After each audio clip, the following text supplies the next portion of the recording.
Kita akan memulai satu seri khotbah baru. Judulnya adalah Joy is Coming.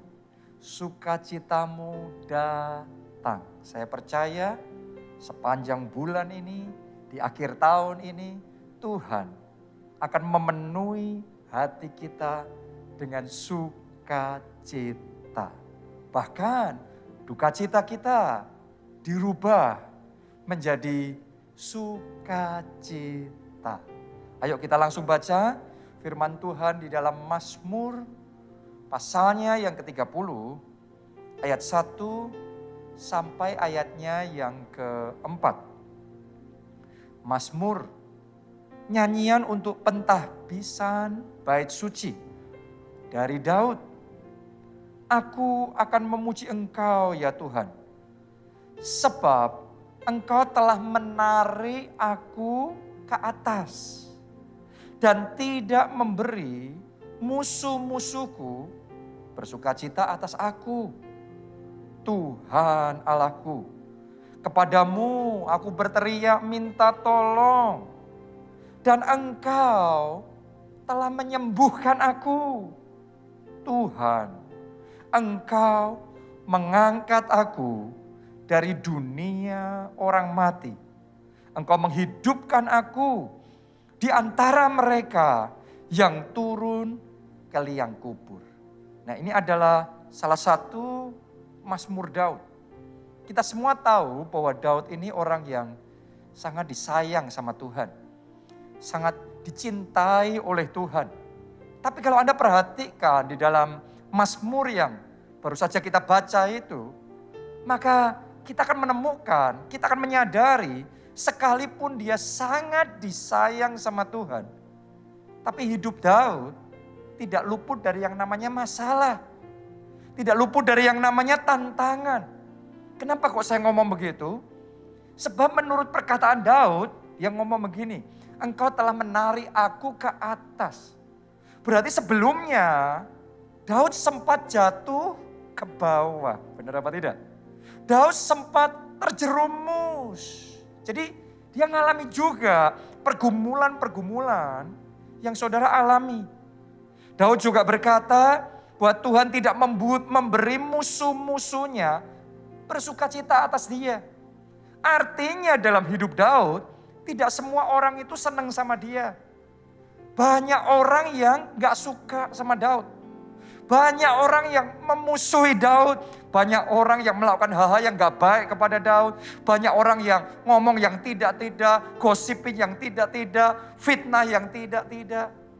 Itu juga dialami oleh Daud. Kemudian Daud berkata, Engkau telah menyembuhkan aku. Dari situ saudara dan saya ngerti bahwa tadinya Daud juga sempat bergumul dengan sakit, penyakit. Jadi ternyata hidupnya tidak lepas dari yang namanya tantangan. Bahkan dikatakan oleh Daud, Engkau mengangkat aku dari dunia orang mati. Artinya mungkin sempat berapa kali Daud itu nyaris mati. Nyaris binasa. Nyaris celaka. Jadi Anda harus menyadari dalam hidup Daud ini ada banyak masalahnya, ada banyak tantangannya, tapi Tuhan meluputkan dia. Waktu dia jatuh ke bawah, Tuhan angkat dia ke atas. Saya berdoa, Anda yang saat ini sedang rasanya jatuh ke bawah, Anda tidak akan dibiarkan. Tangan Tuhan yang kuat mengangkat saudara ke atas. Karena itu janji firman Tuhan. 7 kali orang benar jatuh, tidak dibiarkan. 7 kali pula ia akan bangkit kembali. Saya nubuatkan bulan ini, bulan kebangkitan terjadi dalam hidup saudara. Anda yang mengalami kejatuhan secara pekerjaan, kejatuhan secara keuangan, kejatuhan secara kesehatan. Hari ini saya deklarasikan kebangkitan yang dari Tuhan dinyatakan dalam hidup saudara. Seperti Tuhan membangkitkan Daud, Tuhan membangkitkan saudara. Coba Anda lihat, Daud ketika mengalami banyak orang yang memusuhi dia, tapi Tuhan yang bela. Sehingga akhirnya dia bersuka cita. Saya mau katakan sama saudara, banyak orang mungkin sekarang sedang mengatakan yang tidak-tidak, ngomong yang tidak-tidak, melakukan yang tidak-tidak kepada saudara. Tapi saya yakinkan Anda, engkau punya pembela yang kuat.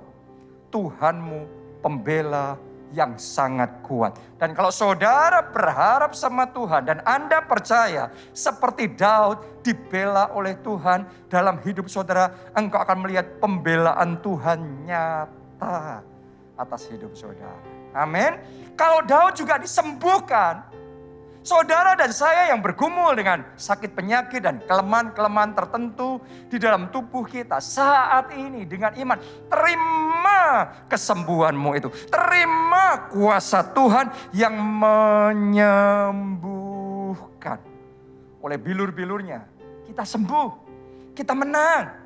Bahkan kalaupun kita menghadapi bahaya di sekeliling kita yang kita sadari atau tidak kita sadari, saya mau katakan, seperti Daud diselamatkan oleh Tuhan, saudara dan saya juga diselamatkan oleh Tuhan. Itu sebabnya hari ini buka hatimu lebar-lebar dan biarkan sukacita dari Tuhan memenuhi hati saudara berlimpah-limpah. Amin. Saudara percaya? Mari kita lanjutkan pembacaan kita tadi. Ayat yang kelima, ayat yang keenam sekarang. Ya, Mazmur 30 ayat yang ke-6. Sebab sesaat saja ia murka. Kata murka di sini lebih punya meaning, arti. Ini sebagai momen Tuhan mendisiplin kita. Jadi bukan Tuhan marah terus mau menghancurkan kita. Keliru ya. Murka di sini adalah momen Tuhan mau mendisiplin kita. Kita masuk prosesnya Tuhan supaya kita bisa jadi pribadi yang lebih baik. Oke, dan Daud ngomong begini, sebab sesaat saja ia murka. Jadi murka Tuhan, proses yang dari Tuhan, momen pendisiplinan yang dari Tuhan. Daud ngomong itu sebenarnya sesaat saja. Tetapi seumur hidup ia murah hati. Saya deklarasikan di dalam nama Tuhan Yesus. Anda yang selama ini rasanya ngalami masa proses yang gak selesai-selesai. Tapi mulai hari ini dirubah menjadi kemurahan demi kemurahan dari Tuhan.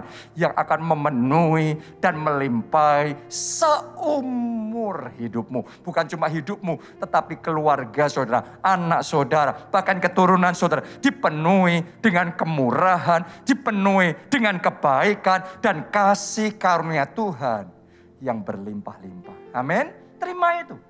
Setiap deklarasi profetik yang disampaikan, terima itu dengan iman. Nanti Anda akan melihat bagaimana firman Tuhan berkuasa membuat itu jadi nyata dalam hidupmu.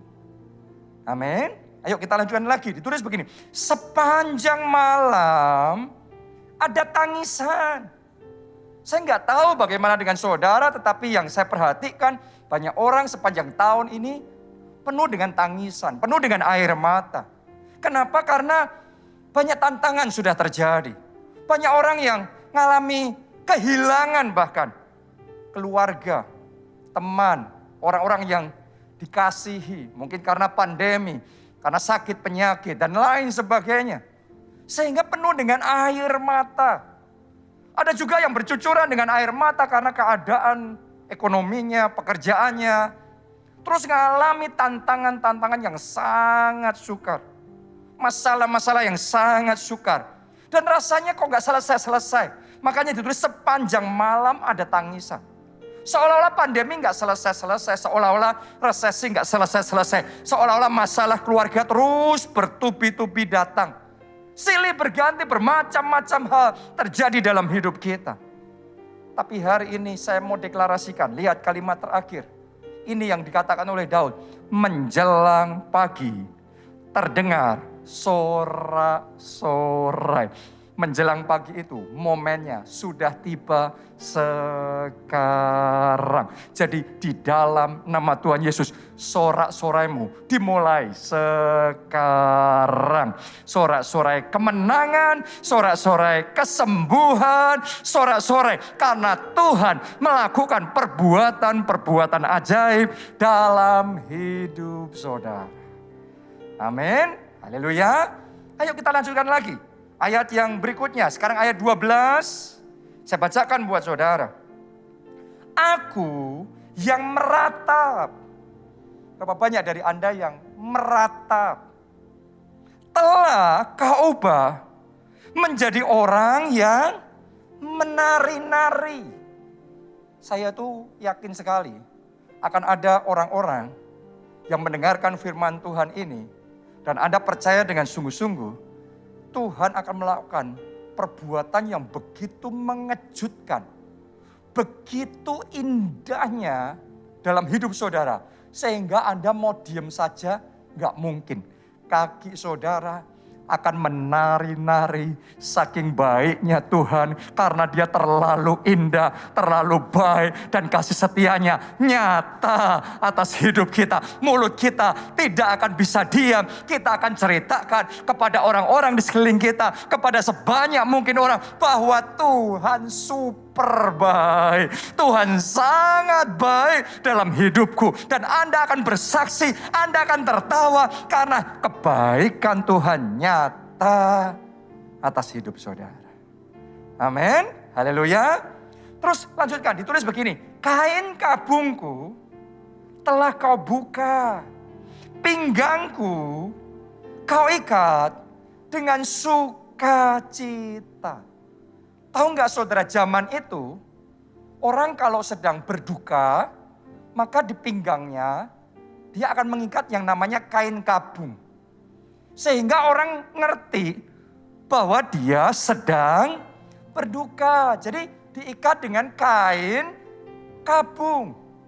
Saya nggak tahu dengan keadaan saudara, bisa jadi Anda nggak secara fisik mengikat pinggang saudara dengan kain kabung. Tapi banyak orang yang sedang berkabung. Saya mau ngomong sama saudara yang namanya berkabung, itu manusiawi. Tapi berkabung terus-menerus, menenggelamkan diri di dalam kesusahan terus-menerus, kesedihan yang tiada ujung. Itu bukan yang dikehendaki Tuhan untuk hidup saudara. Jadi Anda yang mengalami kedukaan, Anda yang sempat meratap, Anda yang seolah-olah kain kabung itu yang menahan hidup saudara terus-menerus selama ini. Mulai hari ini saya deklarasikan firman Tuhan ini terjadi dalam hidup saudara. Kain kabung saudara digantikan dengan sukacita, dengan tari-tarian, dengan puji-pujian. Sebab Tuhan mengerjakan perkara-perkara hebat dalam hidup saudara. Mulai sekarang duka citamu selesai dan dirubah menjadi sukacita. Amin. Haleluya. Nah, sekarang saya ingin ajak saudara untuk melihat pengalaman beberapa orang ketika duka citanya dirubah menjadi sukacita. Dan sementara Anda mendengarkan ini, tangkap remanya dan alami juga dalam hidup saudara.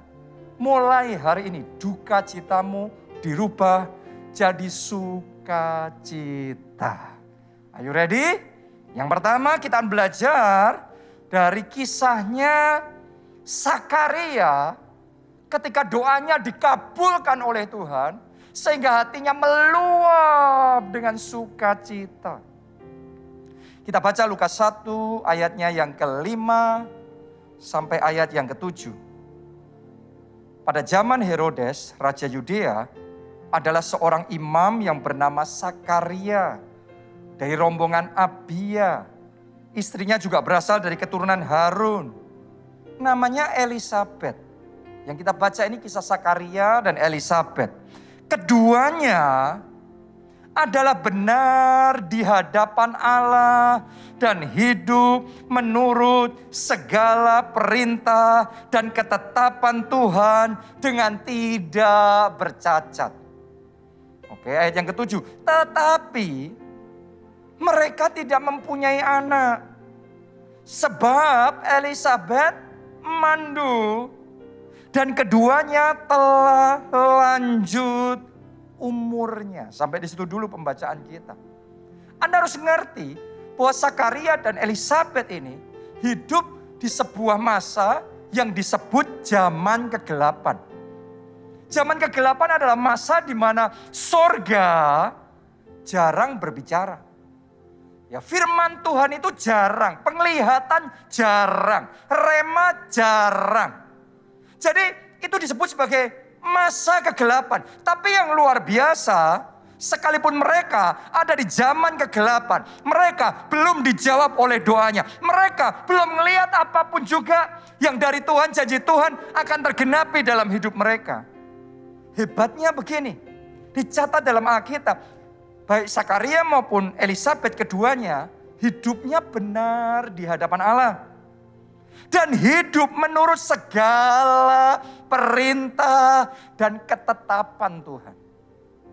Cuma masalahnya mereka tidak punya anak. Buat saya ketika saya baca kisah ini ada yang mengganjal, ada yang aneh. Karena Tuhan kita adalah the God of covenant. Tuhan yang membuat perjanjian. Dan Tuhan ngomong, jika engkau baik-baik mendengar suara Tuhan Allahmu dan melakukan dengan setia segala yang diperintahkan kepadamu, maka segala berkat ini akan datang kepadamu. Itu adalah covenant-nya Tuhan. Padahal di sini kita baru aja baca, Sakaria dan Elisabet sudah melakukan bagiannya dengan tidak bercacat, hidup benar, kemudian melakukan semua perintah dan ketetapan Tuhan dengan tidak bercacat. Jadi seharusnya mereka ini sudah terkualifikasi mengalami penggenapan janji Tuhan. Tapi anehnya sampai dengan pada saat itu, kenapa mereka masih juga belum mempunyai anak? Ini menjadi suatu tanda tanya tersendiri buat saya ketika merenungkan kisah ini. Tapi saudara jangan simpulkan terlalu cepat. Karena kalau Tuhan bekerja, Tuhan tahu waktu yang terbaik untuk menggenapi setiap janjinya. Boleh katakan amin saudaraku. Haleluya. Mari lanjutkan pembacaan kita mulai ayat yang ke-10 sampai ayat yang ke-14. Sementara itu, seluruh umat berkumpul di luar dan sembahyang. Waktu itu adalah waktu pembakaran ukupan. Maka tampaklah kepada Sakaria seorang malaikat Tuhan berdiri di sebelah kanan mezbah pembakaran ukupan. Melihat hal itu, ia terkejut dan menjadi takut.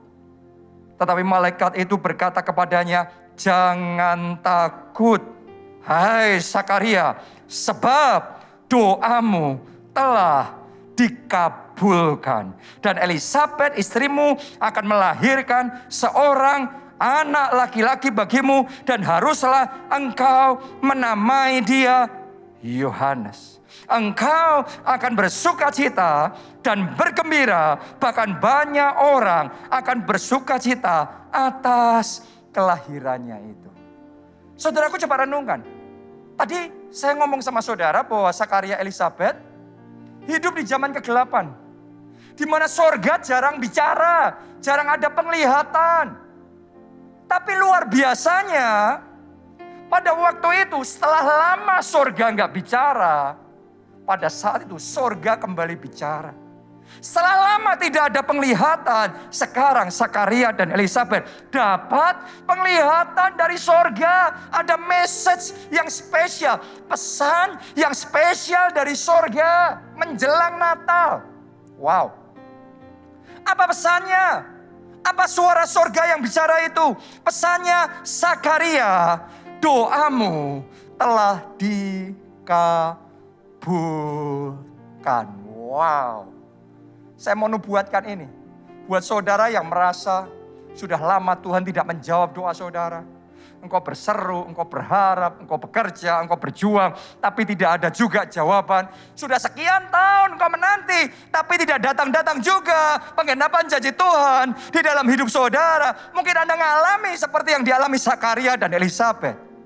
Hari ini saya mau deklarasikan sama saudara, menjelang Natal ada pesan spesial yang saya mau sampaikan kepada saudara dari surga. Apa pesannya? Get ready ya. Pesannya adalah doamu telah dikabulkan. Oh, katakan amin, amin, amin. Doamu telah dikabulkan. Yang sudah engkau nantikan sekarang sudah datang. The joy is coming. Sukacitamu datang. Doamu telah dikabulkan. Siap-siap mujizat besar terjadi dalam hidup saudara. Itu pesan yang diterima oleh Zakaria, dan itu benar-benar luar biasa. Ternyata sekian lama Tuhan nunggu momen yang tepat untuk menjawab doa Zakaria. Bukannya dia tidak menggenapi perjanjiannya, tapi pada saat itulah momen yang terbaik untuk menggenapi perjanjiannya buat Zakaria dan Elisabet. Dan doa mereka dikabulkan yang luar biasa. Ketika doa mereka dikabulkan, anak yang dikaruniakan buat mereka, tadi kita baca namanya siapa? Yohanes. Dialah yang disebut Yohanes Pembaptis, yang dipakai oleh Allah untuk membuka jalan bagi Mesias.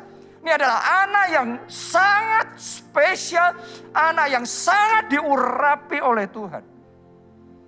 Saya mau ngomong begini sama saudara, apapun yang Anda alami saat ini, kalau Anda seolah-olah mengalami delay, penundaan, keterlambatan, jawaban doa saudara, tolong Anda masukkan ini, tanamkan ini dalam benak saudara. Tuhan kita tidak pernah terlambat, Dia sedang memilih waktu yang terbaik untuk menjawab doa saudara. Kenapa? Karena ketika waktu itu tiba, yang Anda terima bukan sembarang berkat, tetapi seperti Zakaria Elisabet, bukan sembarang anak, tapi anak yang terbaik. Hari ini terima mujizat yang terbaik, terima jawaban doa yang terbaik, terima anugerah yang terbaik, terima kemenangan yang terbaik terjadi dalam hidup saudara. Anda mau alami seperti Zakaria dan Elisabet? Kuncinya teladani mereka. Saat nothing happen. Saat mereka nggak ngelihat jawaban doa dari Tuhan. Saat mereka tidak melihat mujizat itu datang. Yang dilakukan Zakaria dan Elisabet, mereka tetap hidup benar, hidup menurut segala perintah dan ketetapan Tuhan, dan mereka tetap melayani. Saat mereka melayani, itulah suara dari surga datang. Saat mereka melayani, itulah penglihatan datang. Saat mereka melayani, itulah jawaban doa diberikan kepada mereka. Jadi saya mau tantang saudara, kalau saat ini Anda belum melihat apapun terjadi dalam hidupmu, tetap setia, tetap hidup benar, tetap taat firman Tuhan, dan tetap melayani. Saja saudara, semuanya ayo melayani. Melayani gimana caranya? Mulai dari bersaksi, mulai dari beritakan Injil, mulai dari selamatkan jiwa, mulai dari pakai akun sosial media saudara untuk memberitakan kabar baik sehingga jiwa-jiwa mengenal Yesus dan mereka beroleh keselamatan. Itu melayani. Itu yang dilakukan Zakaria dan Elisabet. Mereka nggak komplain, nggak bersungut-sungut, nggak putus asa. Mereka setia, mereka melayani, mereka taat sama Tuhan. Buat saudara yang mau meresponi firman Tuhan ini, ada janji yang luar biasa yang Tuhan mau kasih. Yesaya 61 ayat 6 sampai ayat yang ke-7. Tetapi kamu akan disebut imam Tuhan. Jadi ternyata bukan cuma disebut umat biasa ya, tapi disebut apa? Imam Tuhan. Dalam perjanjian baru, Ya, kita disebut imamat yang rajani. Imam itu artinya pelayan.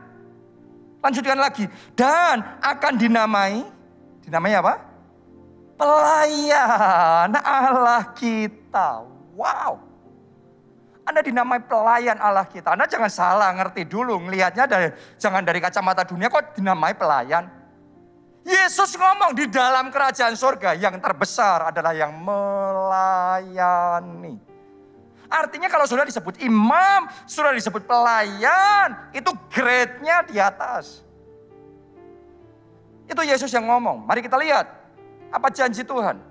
Kamu akan menikmati kekayaan bangsa-bangsa dan akan memegahkan diri dengan segala harta benda mereka. Sebagai ganti bahwa kamu mendapat malu 2 kali lipat. Dan sebagai ganti noda dan ludah menjadi bagianmu, kamu akan mendapat warisan 2 kali lipat di negerimu dan sukacita abadi akan menjadi kepunyaanmu. Wow, ini luar biasa. Anda yang sekarang ngalami malu 2 kali lipat, noda 2 kali lipat, ludah 2 kali lipat, seolah-olah direndahkan 2 kali lipat. Saya mau ngomong sama saudara, jadi imam, jadi pelayan, ya jadi orang yang bisa dipakai oleh Tuhan, membesarkan kerajaan Allah, menyelamatkan jiwa-jiwa. Maka sebagai ganti semua aib, semua malu, semua noda yang sedang engkau tanggung sekarang ini,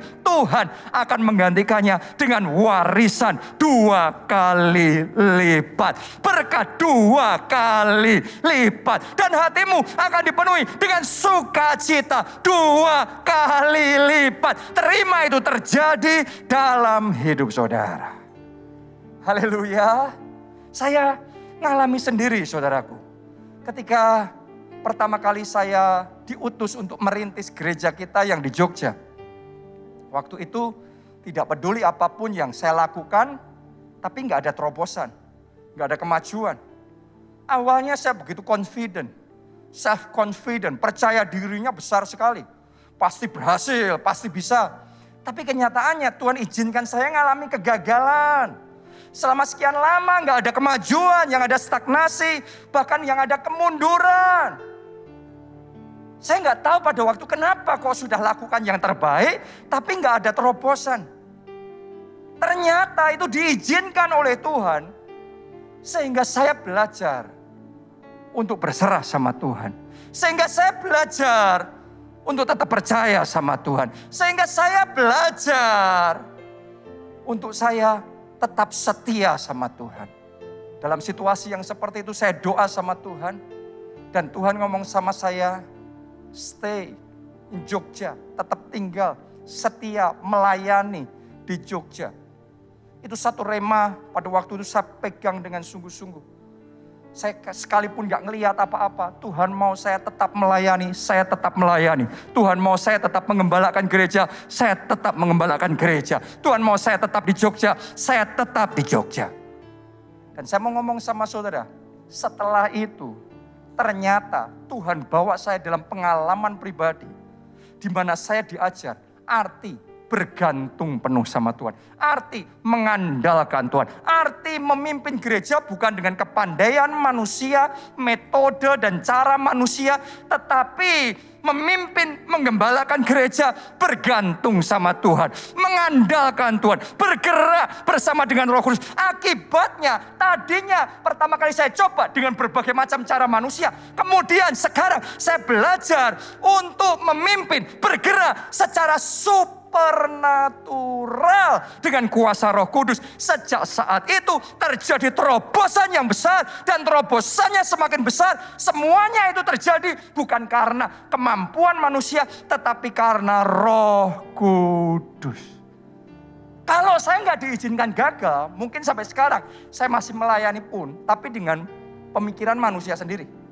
Tapi karena waktu itu diizinkan gagal, saya jadi belajar bergerak bersama dengan Roh Kudus. Dengan kuasa Allah, terjadinya terobosannya lebih besar.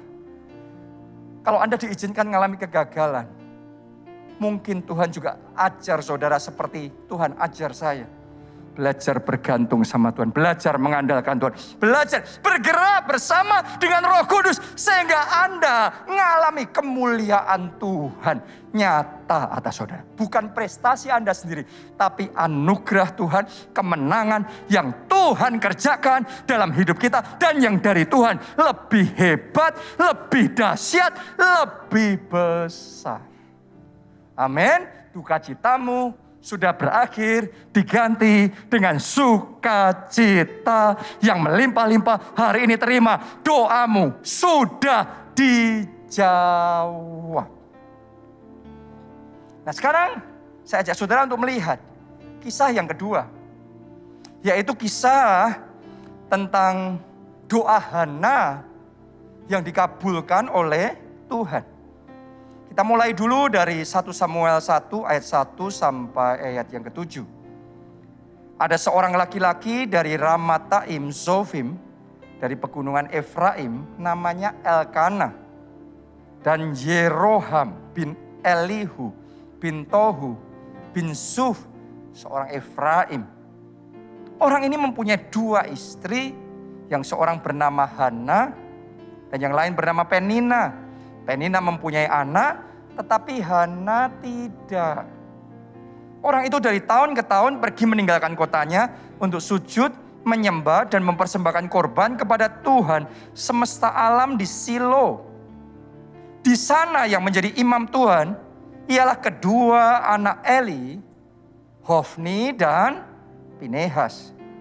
Pada hari Elkanah mempersembahkan korban, diberikannya kepada Penina istrinya dan kepada semua anaknya yang laki-laki dan perempuan, masing-masing sebagian. Meskipun ia mengasihi Hana, ia memberikan kepada Hana hanya 1 bagian. Sebab Tuhan telah menutup kandungannya. Tetapi madunya, yaitu Penina, selalu menyakiti hatinya supaya ia gusar karena Tuhan telah menutup kandungannya. Demikianlah terjadi dari tahun ke tahun. Setiap kali Hana pergi ke rumah Tuhan, Penina menyakiti hati Hana sehingga ia menangis dan tidak mau makan. Anda bisa rasakan enggak pedihnya hati Hana? Susahnya hati Hana. Karena kalau Anda renungkan pada waktu itu, seorang wanita gak bisa punya anak, beban, pressure sosialnya besar sekali. Apa kata orang, apa tuntutan keluarga, harapan dari suami, dari mertua. Bisa jadi orang-orang mulai berkata-kata tentang dia dan mulai membanding-bandingkan dia dengan Penina. Orang akan mulai ngomong di belakang dia, cantik sih cantik, tapi kok kadang-kadang itu terjadi. Mungkin Anda juga mengalami seperti yang dialami Hana. Hati saudara sedang pedih. Kenapa? Karena Anda dalam keadaan yang susah terus-menerus, berduka cita. Mungkin Anda juga mengalami yang namanya dibanding-bandingkan sama orang lain. Mungkin kau dibandingkan sama suami orang lain. Istrimu sendiri yang selalu ngungkit-ngungkit itu. Atau mungkin saudara dibandingkan oleh orang tuamu dengan adikmu, dengan kakakmu atau sepupumu yang lain. Kok kamu gak sepintar dia? Kok kamu gak sukses dia? Atau mungkin saudara terus-menerus ditanyain satu pertanyaan yang jadi tuntutan, harapan buat saudara. Kapan menikahnya? Kapan punya pacar? Sudah punya belum? Mama mau sebelum mama meninggal sudah gendong cucu loh. Kapan? Dan itu semua tidak membantu saudara. Semakin ditanyain seperti itu, bukannya hati saudara jadi lega, tapi semakin sesak hati saudara. Semakin susah hati saudara. Itu kira-kira yang dialami oleh Hana pada waktu itu. Saya nggak tahu masing-masing dari kita mengalami kesesakan, sebabnya beda-beda ya. Tapi kira-kira kalau Anda juga mengalami hati yang nggak enak seperti itu yang dialami oleh Hana. Nah mari kita lihat sekarang apa yang dia lakukan ketika dia hatinya sedih, susah seperti itu. Ternyata kita baca di 1 Samuel 1 ayat 17 sampai ayat yang ke-20. Ditulis begini, jawab Eli, pergilah dengan selamat. Dan Allah Israel akan memberikan kepadamu apa yang engkau minta daripadanya. Jadi ceritanya dalam kesusahannya, Hana pergi ke bait Allah. Di situ dia menangis. Di situ dia berdoa. Di situ dia berseru-seru pada Tuhan. Dan sementara dia melakukan itu, tiba-tiba imam yang ada di situ datang dan berkata, Hana pergilah dengan selamat. Allah Israel akan memberikan kepadamu apa yang engkau minta daripadanya. Dengan kata lain, Imam Eli ngomong, Hana, doamu telah dikabulkan. Ini perkataan yang mirip seperti yang disampaikan malaikat kepada Sakaria tadi. Doamu telah dikabulkan. Persis seperti itu yang diucapkan Imam Eli kepada Hana. Hana, apapun itu, doamu telah dikabulkan. Itu sebuah deklarasi profetik yang diperkatakan oleh Imam Eli kepada Hana. Dan hari ini deklarasi profetik yang sama saya perkatakan dalam hidup saudara sekali lagi, di dalam nama Tuhan Yesus. Apapun doamu, apapun seruanmu kepada Tuhan, saat ini juga doamu telah dikabulkan. Saya melihat dengan mata iman saya, bulan ini adalah bulan pengabulan doa. Akan ada banyak orang yang terima jawaban doanya. Bulan ini doamu telah dikabulkan.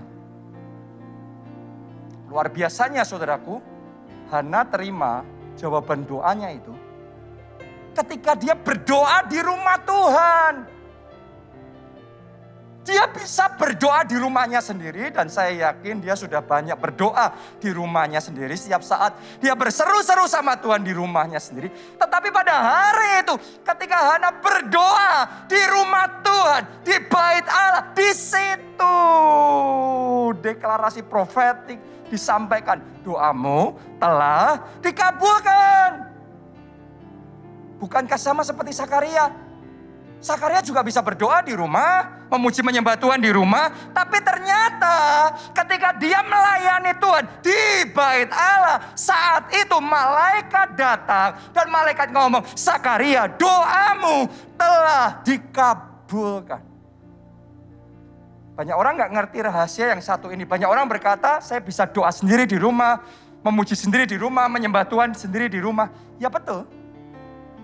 Tapi ada sesuatu yang istimewa, ada sesuatu yang ajaib ketika kita beribadah di bait Allah, ketika kita berdoa di bait Allah, ketika kita memuji menyembah Tuhan di bait Allah, ketika kita melayani Tuhan di bait Allah. Saya mau ngomong sama saudara, ada anugerah yang khusus, ada kasih karunia yang spesial yang Tuhan akan curahkan dalam hidup saudara. Gak kebetulan Sakaria ngalami seperti itu. Gak kebetulan Hana dijawab doanya juga ketika dia berdoa di bait Allah.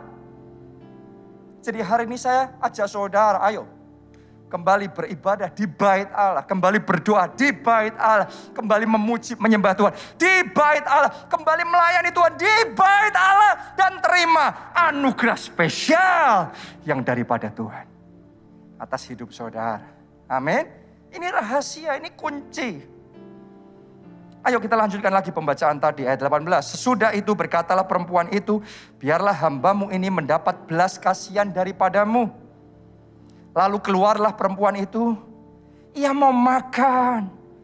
Dan mukanya tidak muram lagi. Artinya Hana percaya. Dia belum hamil. Tapi ketika deklarasi profetik diperkatakan oleh Imam Eli, dia percaya. Adakah iman di hati saudara? Adakah iman, keyakinan, percaya? Deklarasi profetik yang hari ini saya perkatakan kepada saudara, saya sebagai hamba Tuhan, ucapkan, deklarasikan buat saudara, doamu telah dikabulkan. Adakah iman di hati saudara? Saya berdoa seperti Hana percaya, Anda juga percaya. Dan ciri orang yang percaya, dia bersuka cita. Kalau Anda benar percaya, doamu dikabulkan, engkau disembuhkan, keluargamu dipulihkan, belenggu keuanganmu dihancurkan, Anda mengalami kelepasan yang besar, Kalau engkau benar-benar percaya itu Tuhan kerjakan, pasti hatimu meluap dengan sukacita. Doa saya hatimu saat ini dipenuhi dengan sukacita. Ayat 19, keesokan harinya bangunlah mereka itu pagi-pagi, lalu sujud menyembah di hadapan Tuhan. Kemudian pulanglah mereka ke rumahnya di Rama. Ketika Elkana bersetubuh dengan Hana istrinya, Tuhan ingat kepadanya. Hari ini Tuhan ingat juga kepada saudara. Ayat 20, maka setahun kemudian, butuh waktu ya, namanya orang hamil kan butuh waktu kan. Maka setahun kemudian mengandunglah Hana dan melahirkan seorang anak laki-laki. Ia menamai anak itu Samuel. Sebab katanya, aku telah memintanya daripada Tuhan. Artinya dia namakan anak itu Samuel karena doanya sudah dijawab oleh Tuhan. Dan duka citanya sudah digantikan dengan sukacita yang meluap-luap dalam hatinya. Saya percaya kisah yang dialami Hana ini akan jadi kesaksian yang engkau akan perkatakan dan ceritakan kepada banyak orang bahwa duka citamu diganti oleh Tuhan menjadi sukacita. Bahkan sukacitanya bukan biasa-biasa, sukacita abadi. Lihat, Hana dapat anaknya bukan biasa-biasa. Dia dapat anaknya namanya Samuel, yang di kemudian hari disebut Nabi Samuel. Ini anak yang super spesial. Bayangin kalau Hana gak berseru-seru sama Tuhan. Mungkin dia punya anak, tapi biasa aja. Justru dalam kesesakan dia berseru sama Tuhan. Tuhan jawab dia. Dan Tuhan kasih anak yang super spesial. Anda yang sedang berseru-seru selama ini. Dan Anda belum melihat apa-apa. Tapi yakinkan diri saudara, itu diizinkan. Karena Tuhan sedang mempersiapkan mujizat yang super spesial buat saudara. Tuhan sedang mempersiapkan jodoh yang super spesial buat saudara. Anak super spesial. Rumah bahkan tanah super spesial. Terobosan dan kemenangan super spesial terjadi dalam hidup saudara.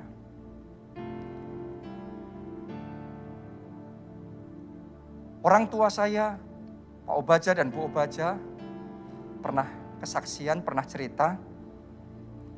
Waktu pertama kali mereka menikah, setelah itu mama saya mengandung.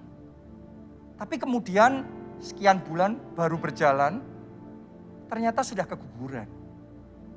Terus kemudian dokter ngomong sama mereka, kalian harus cepat punya anak lagi. Karena kalau tidak, nanti akan jadinya susah punya anak. Jadi harus secepat mungkin bisa punya anak lagi. Dokter ngomong seperti itu.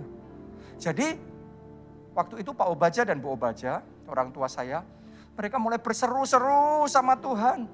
Untuk memberikan anak. Untuk mengaruniakan anak. Dan mereka berjanji sama Tuhan, kalau Tuhan kasih anak, anak itu akan jadi nasir Tuhan. Anak itu akan diberikan untuk melayani Tuhan. Jadi punya Tuhan, jadi milik Tuhan. Ternyata seruan doa itu, karena dari hati ya. Seruan doa itu didengar sama Tuhan. Dan gak lama kemudian, mama saya hamil kembali. Dan akhirnya lahirlah saya. Dan saya lahir itu dari janji orang tua saya. Karena ngalami keguguran sebelumnya. Tapi terus Tuhan gantikan dengan anak yang berikutnya. Tapi anak yang berikutnya ini sudah dijanjikan jadi nasir Allah. Kadang-kadang saya mau untuk kita memahami. Kadang-kadang Tuhan izinkan hal tertentu yang rasanya negatif terjadi dalam hidup kita. Supaya kita belajar seperti Hana. Berseru-seru sama Tuhan. Dan ketika kita berseru, Tuhan kasih itu special gift dari Tuhan. Dan itu bukan pemberian yang biasa. Yang dari Tuhan, hasil dari seruan doa, pasti Tuhan jawab dengan anugerah yang spesial. Kalau waktu itu tidak keguguran, kemungkinan orang tua saya punya anak, tapi ya biasa saja. Tapi justru karena diizinkan ngalami itu, akhirnya anak berikutnya yang dipunya jadi nasir Allah. Melayani Tuhan. Jadi saya mau ngomong sama saudara, kalau hari ini saya bisa melayani Tuhan seperti ini. Saya sadar sepenuhnya, ini semua adalah anugerah Tuhan. Ini semua adalah jawaban doa dari seruan hati. Jadi buat saudara yang sedang mengalami keguguran, baik itu anak, keguguran pekerjaan, keguguran keuangan, Anda mengalami kerugian, Anda kehilangan pekerjaan, bisnis saudara habis. Masa depan pengharapan saudara kandas. Saya mau ngomong sama saudara, berserulah sama Tuhan. Saya yakin hari ini remanya terima, doamu telah dikabulkan. Dan yang Tuhan berikan sama saudara bukan yang biasa, Tuhan akan berikan yang spesial dan Tuhan akan lakukan perkara-perkara yang ajaib terjadi dalam hidup saudara.